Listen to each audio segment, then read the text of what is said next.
All right, I am excited. We are going live, as we mentioned.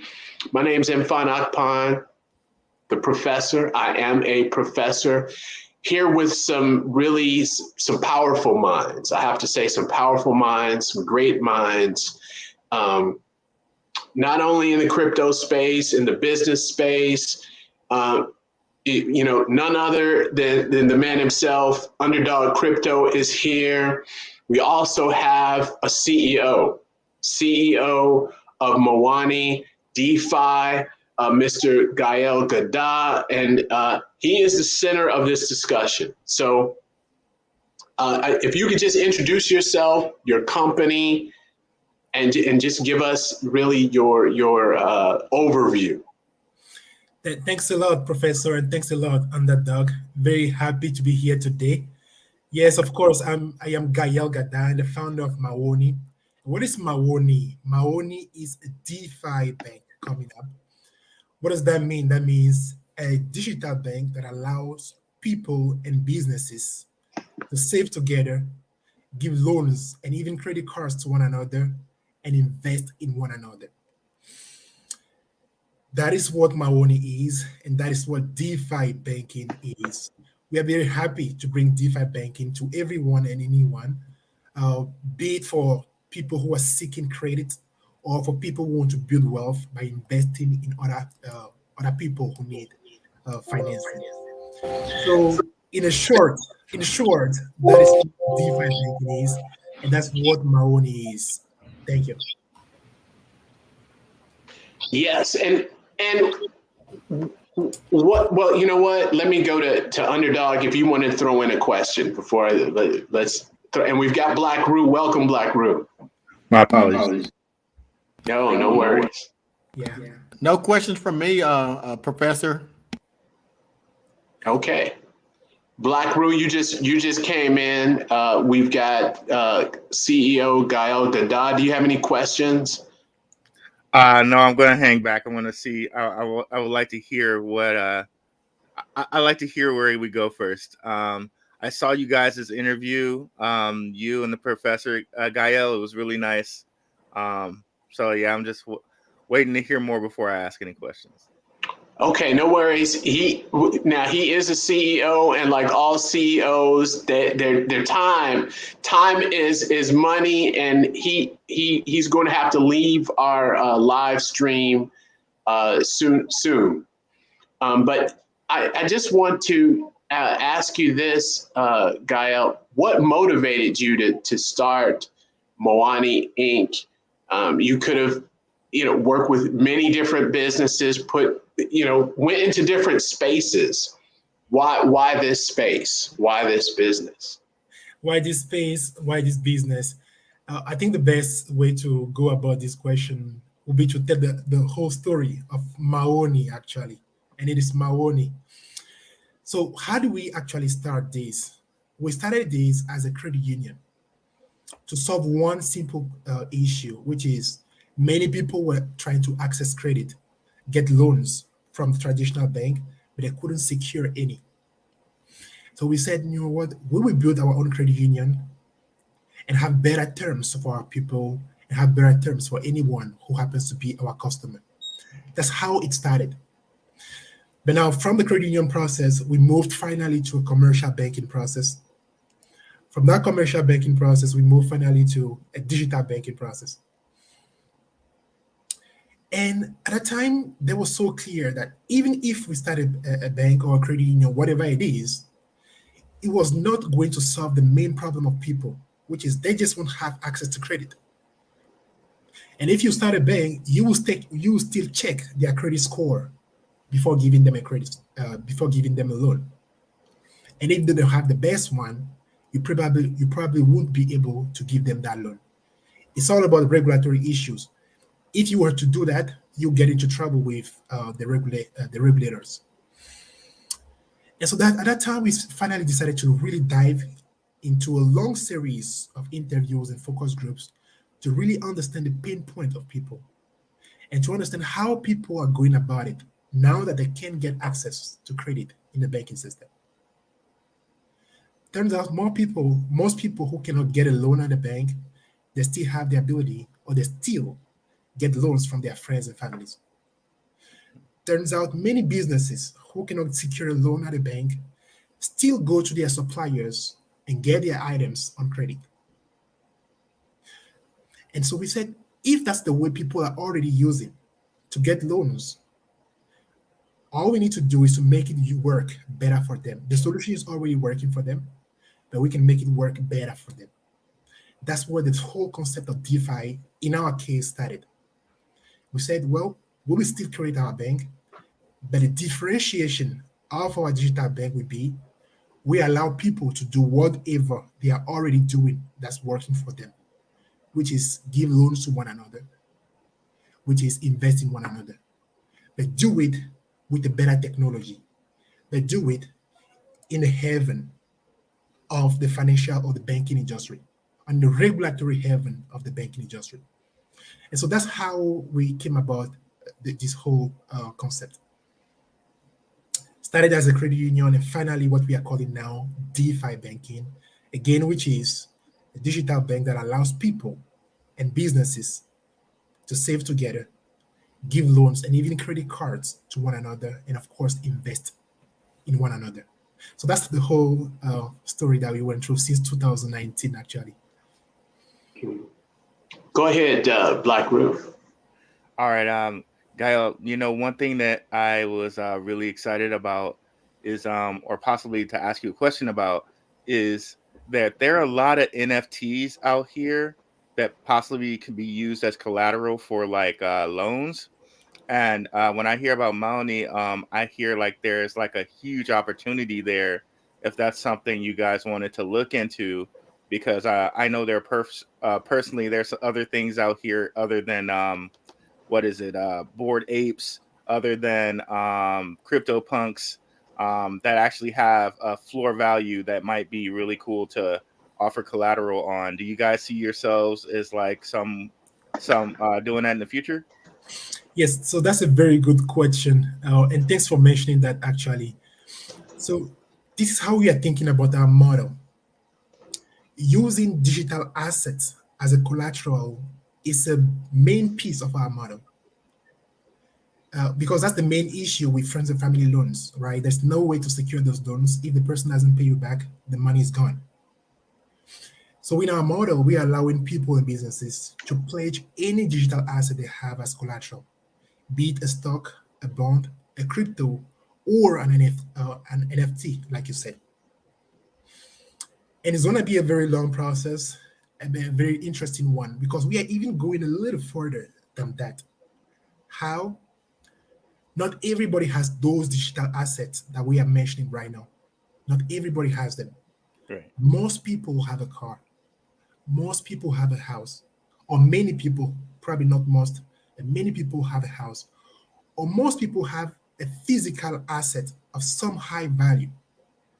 And so to all those people, or for all those people, we are giving the opportunity to convert those physical assets into an NFT, so they can use that NFT as collateral for a loan on our platform.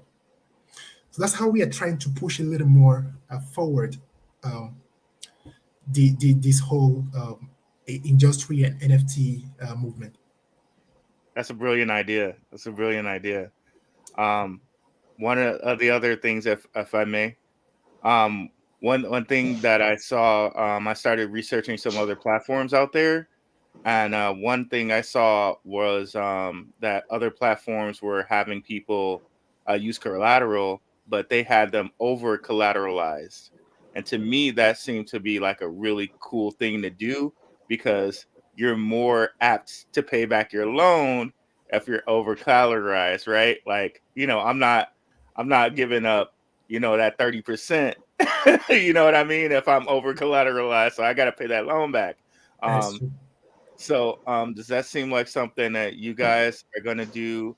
And also, one of the things I noticed that other platforms were doing with the over collateralization, they were kind of offering a token to kind of like hedge that risk. Is that something you guys have in mind?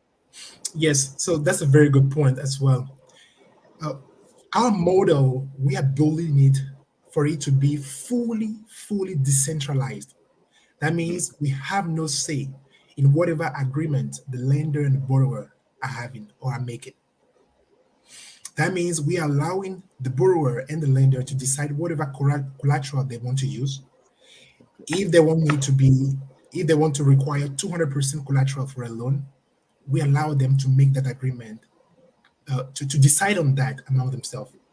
We want to make this fully decentralized with no middleman, no person in between dictating the rules. That's the type of platform we are building.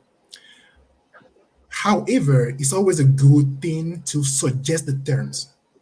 And so the way we are going about suggesting the terms is based on the type of assets that the borrower wants to pledge as collateral, we can suggest how much percentage of that asset can be used.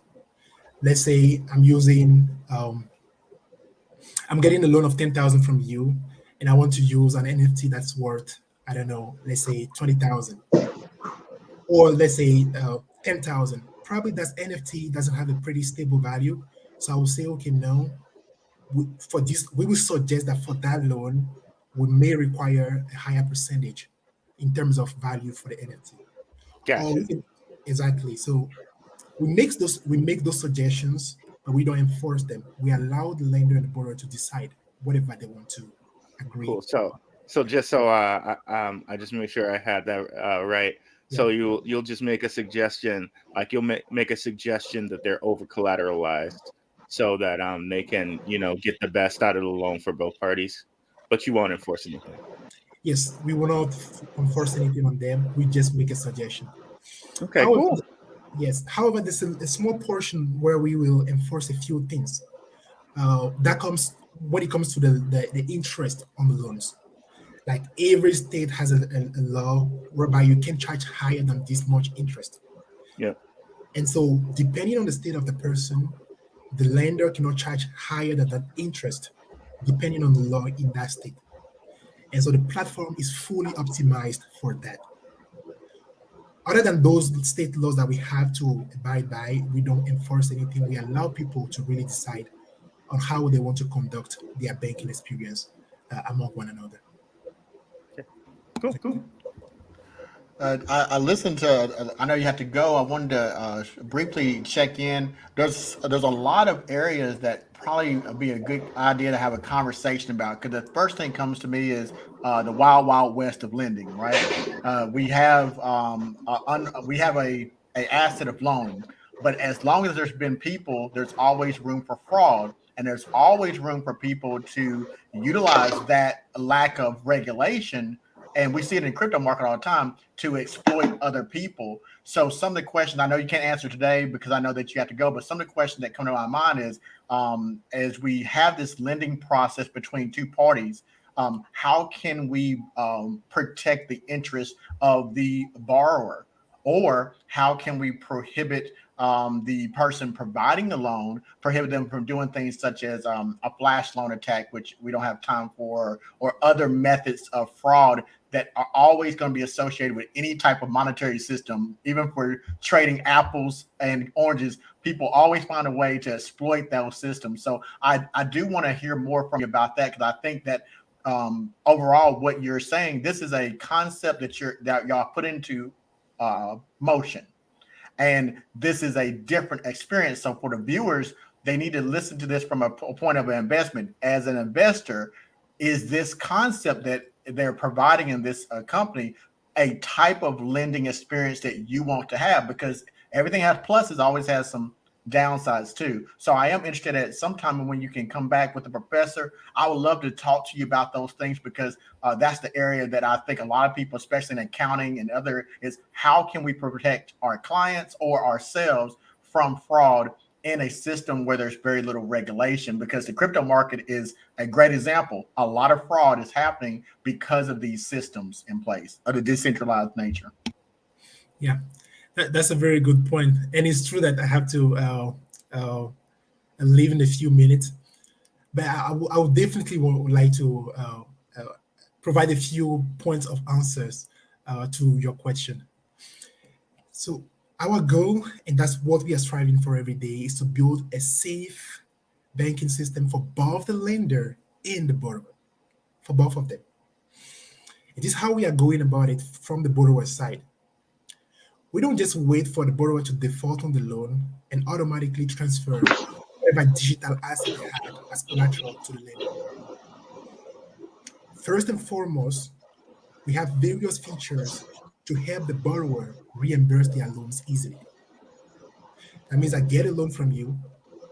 Instead of waiting that I just default on that loan and lose my collateral, there are features that are helping me reimburse the loan easily.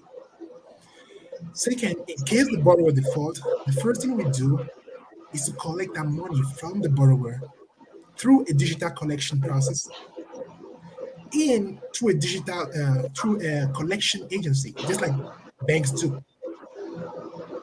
So we try that process first, and then in case that doesn't conclude very well, then the contract between the borrower and the lender will be exercised, which means the collateral will be transferred to the lender. So we try to do that to make it really safe for the borrower in the first place. Let's talk about the lender's side. The lender has little to no way to really impact the borrower in the wrong way throughout. So sorry, one second. Yes. Somebody has some noise in the background. It's harder for me to hear. So sorry. Okay. Is it any better now? Good. So the other side is the lender has little to no way to really take advantage of the borrower through our platform. Why? One of the ways they can take advantage is through charging high interest rate. That's just not possible through our platform. One. Second, all the financial transactions are handled according to the contract which is set in the first place between the lender and the borrower. So nothing can happen outside of that contract which is set in the first place. And now everything from a technology standpoint, that is something else, which is every company, every platform will always try to optimize their platform to the best way possible so no glitch happens in the technology. So we are taking all those precautions so both the lender and the borrower on our platform can have the best banking experience ever. And we like to think about the banking experience that both those people we have on our platform as being more enjoyable than social media. That's the joke we usually make. That's what we are striving for also. I hope I brought a few point of answers to your question. You did. May I ask you one last final question before you depart? Is this blockchain, a lot of DeFi programs use Ethereum because the Ethereum virtual machine is built on smart contracts that can be reverted in the event that there's no payment. So what is this decentralized platform built on, and if it isn't the EVM system? Yes, so that's a very good question. And so probably that's where we are making small difference here. We are, of course, on Ethereum, but no, we are not fully built on Ethereum. A very large portion of our DeFi banking model is actually built on Web 2. Just simply. But a big portion, due to the DeFi model that we are bringing to the marketplace, is built, a big portion of it is built on Ethereum, but not the whole banking model. So yes to your question, Ethereum, but not only and fully Ethereum. Okay, I look forward to speaking with you again. Thank you. Thank you so much on that, Doug, and thank you so much, Royal Black. Oh, yeah, I've got to say, we appreciate you stopping by. We've got the CEO, brought the great minds together to have the discussion. So it's been promised. We've got it on record. We've got to have a part two. We got a part two to this. That is so true. That is so true. Thank you so much today for your time. I appreciate it very much. One thing before you go, if you could, how could the viewers, how could they get in touch, learn more about Mfon DeFi and your company? Yeah, so the easiest way, you go to Millionex.com. That's our umbrella company. There's all the contact information you need there. You can reach out to us anytime and all the time. Probably the last thing I will add too is very soon we will start a crowdfunding campaign, an equity crowdfunding campaign, and that will be at WeFunder / Maoni. So anyone that was interested can also join us there too. And that's gonna start next week. So those are the two ways you can reach out to us. Millionaires.com for any information you would like to have. You can actually call us or email us directly. And if you want to contribute to our upcoming equity crowdfunding campaign, by all means through WeFunder / Maoni. How much are you going to raise? Are you looking to raise? We're looking to raise 5 million, and Okay. all is gonna all happen through WeFunder / Maoni. All the information will be there. All right. Thank you so much, Gael Gadah, CEO, Mawani. Thank you. Thank you very much. Bye-bye.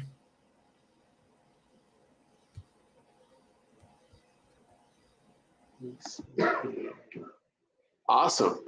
I want to thank Underdog, Black Roo Investing for coming by. This is the part one. I also want to thank everybody who stopped by and who the comments, viewers, appreciate it.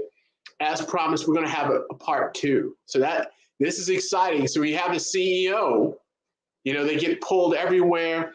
And I want next time to talk about the fundraising, so that finance aspect on how this fundraising goes in these rounds and how they put it together, So thank you very much. More information will be coming very soon on the part two and when that'll be coming out. Awesome. Do you guys have anything you want to say? Passing words. All right. Well, everyone, thank you, Professor, for being here with Black Roo and the Professor. It's been a while, so I'm happy to be here. And Professor, just interested, as you can see, the conversations keep moving. Decentralized finance. 5 years ago, this wasn't a conversation. Now, That's right. This conversation has become a regular part of commerce. What's your thoughts as a professional in the accounting area? What is your thoughts about decentralized finance? Is there something here that we need to look into? Definitely, it is going to put pressure on traditional, in my opinion, traditional banking firms, brokerage firms, because of the liquidity that it provides. And what I mean by that, when you think about banking, banks make a good bulk of their, or I should say many financial institutions make a bulk of their money through fees and holding money, delaying your transactions. And with DeFi, when you look at this with the lending, you're able to get you're able to get money fast, or you're able to have access to cash in that way. Whereas through the more traditional, and I say more traditional because it can even be the online, banking, there's delays, and in a majority of cases, that's by design. So that was a very good question. Can I add to that one, Underdog? Yes. As usual, Professor hits it on the head. I love it. Whenever I get in the room with these two gentlemen, man, I swear to God, I love it. Both of you guys, you hit it right on the head. Professor, yeah, like it takes out all of these fees, all these freaking middlemen that come through and just leech off of our money. And, you and Gael mentioned it in your interview with him where you said, it just rids the middlemen. And I was kind of looking at Africa and some of the interest rates on loans where it was like 45 APR. Like, my goodness, like they're like killing our people. You know what I mean? Like 45% APR, that's terrible. But, you have a system like this in place it can drastically cut down on the interest rate that they're paying. And I also looked, and there's nothing really in the space. There are things in the space where you can do like remittance payments, but there's nothing really that I saw in the space where it's like, if I want to loan someone else crypto money and have like a smart contract and responsible for it, I haven't seen anything like that unless, I missed something. And, I think there would be a really nice need for that. The next thing that I was thinking about is, how some people, okay, so like if you go over to Africa with an American dollar, you can make an American dollar do a lot in Africa, just like the same. You take American dollar and you go to Mexico and you can make an American dollar do a lot in Mexico. It would be nice if there was something that provided that for us. I don't know what that looks like other than owning crypto, right? Like we can do a lot with crypto here in America, but like it would be nice if there was some type of dollar that we could take advantage of here, in that kind of way. I don't know what I'm thinking about with that. It's just kind of throwing that idea out there and see what sticks. But yeah. Sorry, Underdog. Did you want me to share something? I was going to just 1 minute to share a couple of things that for the next time we talk, Professor, if you don't mind. Sure. The first Sure. one, I'm trying to see if okay, I got it. Is that good? Yeah, I just want to bring this because the Black Group brought this up, and I was going to bring this up today, so we're on the same page.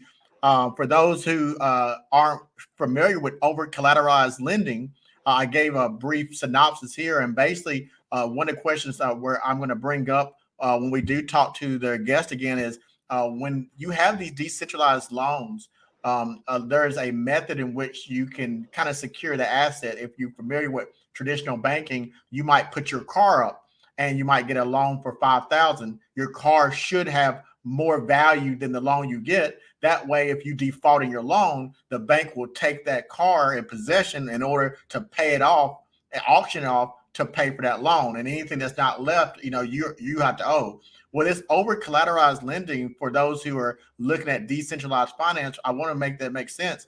That is when a lot of DeFi use this methodology, and basically what they're doing is they're going to take something of yours of value to collateralize to secure that loan. And what they were saying in this particular conversation is that he's going to give you three different options. One is digital assets, which is very new. This digital assets, Blackroot talked about the NFT securing that, and I think that's important. Second is real world assets, and I think he didn't talk about the third one yet, but it's in their white paper. So that's one thing I wanted to bring up. I think, Professor, especially in the accounting place, that has to make sense to people. People have to really understand that these loans aren't free. There's something that's checks and balances, and I just thought that was one thing I want to bring up to you. That's a good point. And another in the banking world, I think they call it loan to value. So if you think about actually on Coinbase now, if you can borrow against, you can use your Bitcoin as collateral.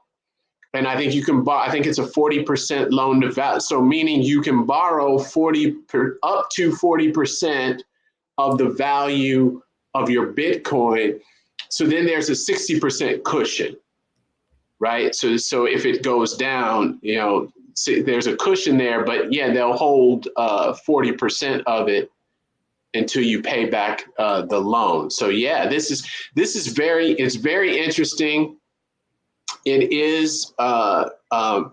I'm really looking to see. He talked about real property. So in real life, so your home and how that would work, how that would tie in that space, and then how fast those transactions would actually go through. I think that would be interesting to learn more about it. But you've got another slide. Just one more just to tie into that piece, because the next slide over, if you don't mind. Sure. Let me. I hope I'm. And so this is There the. it is. So this is the. We talk about the pro. We also got to talk about the cons. One thing in 2022 I want to do is, as I talk about this, I've realized that a lot of quote so-called traders and investors aren't really traders and investors in crypto. This online piece adding to human behavior is creating a new space of thinking where people don't really have that risk assessment when it comes to online digital assets. They're doing things they shouldn't, and we're creating this society of individuals who are wanting the upside of crypto, but they're not willing to take the downside of crypto. Mm-hmm. Yeah. Win Moon, win Moon, win Lambo people. And this is the other part. Black Rue was saying, I wish there was some way that we could take the value of something like the American dollar and get more of something else. That's called arbitrage, right? And when there's a difference in a value. However, that same arbitrage is used to defraud people in this sector of decentralized finance. Millions of dollars is taken each year through a way this one's called a pump attack and arbitrage, how you can manipulate the market if you have enough capital or have enough people to change the arbitrage from one site to another. And I give you a quick example. If you use KuCoin and the price of let's say Bitcoin is $1,000, but you go to another site called BitTrue and the price of Bitcoin is $1,050. There's an arbitrage. Now, if I had enough Bitcoin, I could sell it all down on one site, and the oracle that's getting the price will show Bitcoin in that couple of minutes lower than what it really is, because the computers haven't caught up on this decentralized platform. If I have someone else who can quickly go in there and scoop it up, that by the time you see it, you actually inflated the price enough on one site and lowered the price enough on another site to get equity out of it that's not really there. It's just a temporary arbitrage. This methodology is used in defrauding these decentralized platforms. So I want to bring that up as well, because we look at positive, we also have to weigh out the negatives in these spaces. If we're going to decide as investors to look into these projects, we need to understand the risk as well. I think that's very important. And I think it is, even outside of the crypto space, when you think about investments, we tend to focus on the upside and not to think about the downside. So I think that's a very, very good point, particularly with, again, like Black Rue was mentioning, with the crypto space, you have liquidity. It's easy to get in. It's easy to get out, right? Compared to a stock, you don't have a settlement date, right? When you're buying crypto, so you're in and out, and it is important to think about the downside. You can lose. You can lose. So that was very good. You got one more slide. That's all I had, Professor, for today. I just want to bring the pros and cons up, and that's all I had for you. Thank you for letting me speak on that. I have one more thing, Professor, if it's okay. Absolutely, I got the minds here. That's the point. I very much enjoyed how you guys talked about also. Gael mentioned how immigrants who come here get screwed over because they may have money, but they don't have credit history. So they have to get the credit history, and they get screwed over on interest rates. And that was something you guys wanted to that's something Money wanted to solve. And I thought that was a really great niche to fit Money into as well, because it makes no sense if you're coming over here and you got liquidity, but you gotta get into the credit system and get screwed over for a couple of years until you can get the right interest rate or a loan. That doesn't make any sense. But of course, that's the way they quote unquote they want it to work, right? But this is a really good fix for that situation, I think. Okay. Awesome. Thank you. Any last shout outs or contact? Oh, we got Should Focus. Okay. Awesome. He said, I can't multitask with this. I'm going to take a run. But okay, real world asset would be correct. Okay, got you. Professor, it's becoming more and more obvious, what your profession is in accounting. And I think that for the people who are in this profession, it's sink or swim right now in the financial market.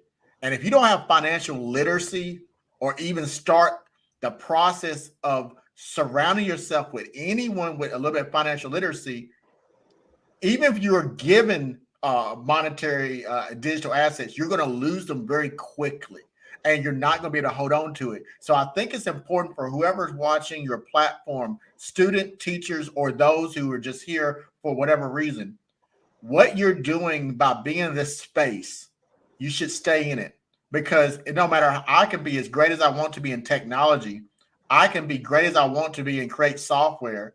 But at the end of the day, all roads lead to those zeros, ones, and debits and credits, everything. And I think that we have in this country, at least, we have a really big gap in financial literacy. And the fear is one thing, but I just wish now that I had went back and as I was moving through this, learning the things I've had to force myself to learn now that I didn't know 10 years ago. I didn't start filing my own taxes till 5 years ago because I didn't want to do that. Now now that I have more, I'm trying to keep it. And so I'm constantly learning one-on-one. So I'm really happy that you are leading these professionals and educators and continue to be in this space, because we need individuals like you and those who are studying in this area of expertise. I mean, you're really going to lead the financial market of the future. You got to understand this stuff. So I just applaud you and everyone who's watching your channel. Thank you for what you do. Yeah, and that was some good points, Underdog. And I thank you for coming. Like I said, I got to have the minds. You're both some very, very strong intellects, not only in this space, but when we talk about finance, accounting, and tying in the business. And you can really tie in the dots. So you, especially with those questions going one side, the good and the bad, I think that's very important. And I hope if you're new to this space, or if you're new to Underdog Crypto, you're new to Black Rule Investing, you follow them as well and really dive into, get a taste of what they're bringing forth, because it's very important. One thing in mind, I mean, you got to think about what gets me is the numbers. As soon as the first time I sat down with Gael Gadah, he was saying, well, we're doing a round of fundraising, and I think this is their second round or third round. How much are you raising? $5 million. Okay, and they're raising money. I mean, they're moving, they pivoted. What was interesting to me was, you remember, they started as a credit union and pivoted to this space, and they're pitching and getting, funding.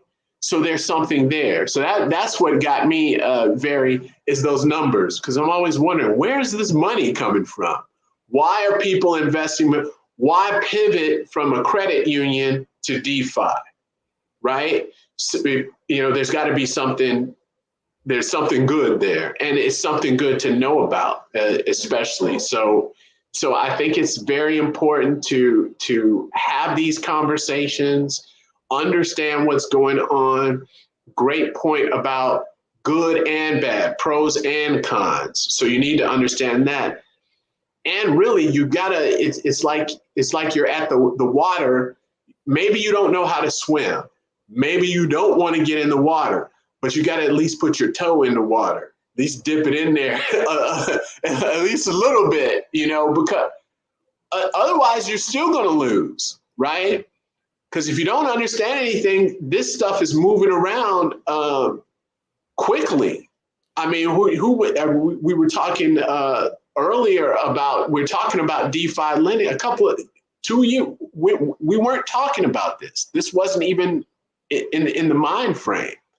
Black Root's talking about, okay, you put up your NFT. Makes sense. We couldn't have talked about this a couple of years ago. And now we're talking about it, and it's here. So I think it is very important. And you don't want to be, the last thing is, I think the worst thing is, you don't want to be at the end of the race, Yep. but because, we're talking about DeFi, Coinbase, you can already get liquidity. So people are getting money. They're using these things for liquidity, borrowing against Bitcoin, using what, so this is there. And if you don't want to be, that's the worst place to be, is to be left behind, in my opinion. And you know what? Professor, I'm sorry, go ahead, Black Root. Well, Professor, like, when you just like, it sounds like a lot when you think about it, but when you thinking about it, it's so easy. And you just look at some of the numbers on these NFT projects. Like, just say you got a 10K NFT project and you sell it for $10 NFT. That's 100K right there. You know what I mean? Like, and it's the same because we got all these NFT projects popping up. People just, going out there and making 100K like every day, and regardless of their intentions, but just straight the money of it. People are going out there just making 100K every day off of a JPEG. It's kind of crazy, but the money's out there. It's really out there. So if you think of project like money, it can definitely pull like a 5 million. You would think very quickly. I want to just say this before we close out, Professor. Although for those who watch it, although you have a professor in accounting, you have a crypto trader and investor, and you have a digital forensic scientist and researcher, we're not endorsing this project. We are talking about this from a perspective of knowledge to bring it to you. Oftentimes people only read the headlines, and they might read the title, and you're thinking that we're endorsing it. And that's a problem, because if we can't talk about it, I feel like crypto is the only space I've seen. I've had now 14 months of experience in doing these videos. And no matter how many disclaimers we give, if you talk about it, people say you're shilling it. And unlike research, I've never seen it before. If I can't, as a researcher, discuss a project from a standpoint of good, bad overview, then how can we get the information disseminated to the masses? So I just want to make sure, if you hear that, this is not financial advice. Yes, it's accounting, but he's not your personal CPA. And this is just to go over the project. But by the time you finish with it, hopefully you can gather from it more about decentralized finance, the pros and cons, the risk, and what this particular project is saying they want to resolve. And if that's something you want to do, consider yourself a venture capitalist, because this project isn't ready yet. They're raising money. You're a venture capitalist, and that's a high risk area to be in. So make sure you look at this content with that scope, because if you're taking financial advice from 3 guys that you see on the internet, you're already in a bad position before you start. Also, on that same note, if money is something that you guys do decide to like crowdfunding in, understand, just like Underdog said, is just coming online. So don't expect Win Moon. You know what I mean? Don't be looking like, okay, where's my money? It's going to take a while for it to come, online, as it does for every project, including Ethereum, Bitcoin, whatever, so. Yeah, those are some excellent points, and it really emphasizes the importance of having a guest like this, because I believe in that one idea. So if one person sees someone else and they talk about how they're raising capital, how they're doing the funding, how they came up with this idea, hopefully that can inspire someone else. That doesn't mean that you're right, endorsing the company, but it's important to have someone who's doing it. That person is going every day, meeting with angel investors to get money. They're doing the funding. So to bring someone in that space, tell you how to do it, hopefully it can give an idea to someone. Maybe you want to start something. Maybe you understand something better. So I think that's the key why we have these conversations and bringing these great minds, these experts in onto the platform to ask questions and to contribute, and having it live so you can come in and give your comments and questions as well. This is great. This is great. Thank you, gentlemen. Can't wait till number 2. Yes, we're going to have number 2 very soon. So thank you everyone for tuning in. This has been a really great live broadcast. Thank you. Peace.